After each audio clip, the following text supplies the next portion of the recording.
जाए। नहीं, इतना ही नहीं, एक मास्टर की तलाश करते करते हम थक गए। तकरीबन 1 साल होने चले हैं, मगर 2-4 मास्टर के अलावा हमें कोई मास्टर नजर नहीं आता। आखिर देखो तो सही कि आपके साथ इतने जुल्म होने के बावजूद आपकी आंखें कब खुलेगी, आपके दिल की आंखें कब खुलेगी। तबरेज़ अंसारी को मारा गया, उनके बावजूद भी आप मुस्लिम क्यों कहे गए? उसकी वजह यह है कि थाने में हुकूमत उसकी चलती है, क्योंकि दारों का उसका बना है, पुलिस उसकी बनी है। आप आगे चले तो सीएम उसका है, आईसीयू उसका है, सारे डिपार्टमेंट में अगर हुकूमत है तो सिर्फ गैर हुकूमत है।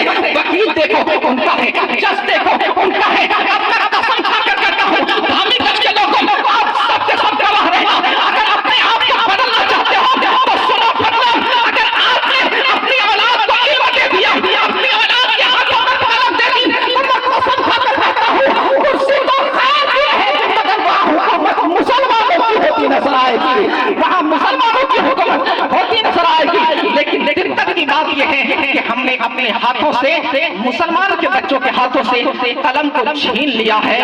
कलम को छीनने के बाद एक चीज उसके हाथ में दे दी है जिसे दुनिया मोबाइल के नाम से जाना जाता है।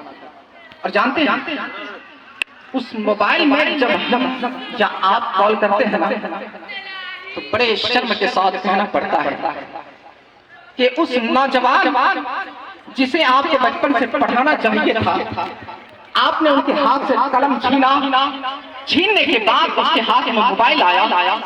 अब वही मोबाइल में आप जब कॉल करते हैं ना, तो रिंगटोन से आवाज आती है, कॉलर ट्यून से आवाज आती है, बचपन का प्यार मेरा भूल नहीं जाना।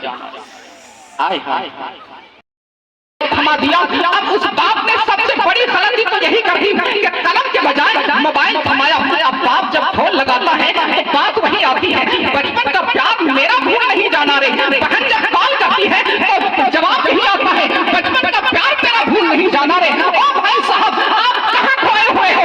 कसम खुदा की, हम तो उस मुस्तफा के मानने वाले हैं जिस मुस्तफा को आइडिया हजरत आदम ने भी माना है, हजरत मूसा ने भी माना है, हजरत ईसा ने भी माना है, हजरत यूसुफ ने भी माना है, हजरत इद्रीस ने भी माना है, हजरत शीश ने भी माना है, हजरत दानियाल ने भी माना है। और ऐसा माना है कि हर एक ने यही दुआ की थी, माना काश मैं मुस्तफा की उम्मत में पैदा हुआ होता, काश मैं मुस्तफा की उम्मत में पैदा हुआ होता।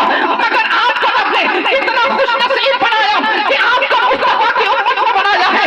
अगर आप आइडियल बनाना चाहते हो तो दुनिया के किसी हीरो को मत बनाओ, उसी को अपना आइडियल बनाओ, जिसको डॉक्टर माइकल हार्ट ने कहा, all stand up by which human greatness may be measured is anyone greater than he. मैं सारी दुनिया का चक्कर लगाता हूँ, अमेरिका में गया, चीन में गया, जापान में गया, हिंदुस्तान में गया, सारी दुनिया का नजारा किया। All stand up by which human greatness may be measured is anyone greater than he. मैं सारी दुनिया का चक्कर लगाया, मगर जो मकाम अपने मुस्तफा को दिया है वो मकाम किसी और को नजर ना आया है, वो मकाम किसी और को ना मिला है। ये शान है हमारे और आपके नबी जनाब मोहम्मद रसूलुल्लाह सल्लल्लाहु अलैहि वसल्लम की। हजरत मोहतरम, मैं अर्ज ये करना चाह रहा था कि हम अपने बच्चों के हाथों में कलम देना चाहें तो आज भी दे सकते हैं। और हमें जालिम कहा जा रहा है, हमारी औलाद को मारने के बाद भी अगर हमें जालिम कहा जा रहा है तो असल वजह, रीजन, सबब ये है कि हमारे डिपार्टमेंट सारे के सारे खाली हैं, सारे डिपार्टमेंट में उन्हीं लोगों का कब्जा है। आप अगर चाहते हैं कि अपनी औलाद के हाथों में कलम दें तो जाहिर सी बात है एक बेहतरीन इंस्टीट्यूट का होना जरूरी है। आपको मालूम है हमारी सोच पता नहीं कैसे बदल गई। हमने अपनी सोच को लिमिटेड कर लिया है, अपनी थिंकिंग पावर जो है बहुत सीमित कर लिया है। मिसाल के तौर पर जो बच्चियां मदरसे के अंदर आएगी वही बुर्का पहने। क्यों भाई? क्या वही सिर्फ वही बच्चियां मुसलमान है?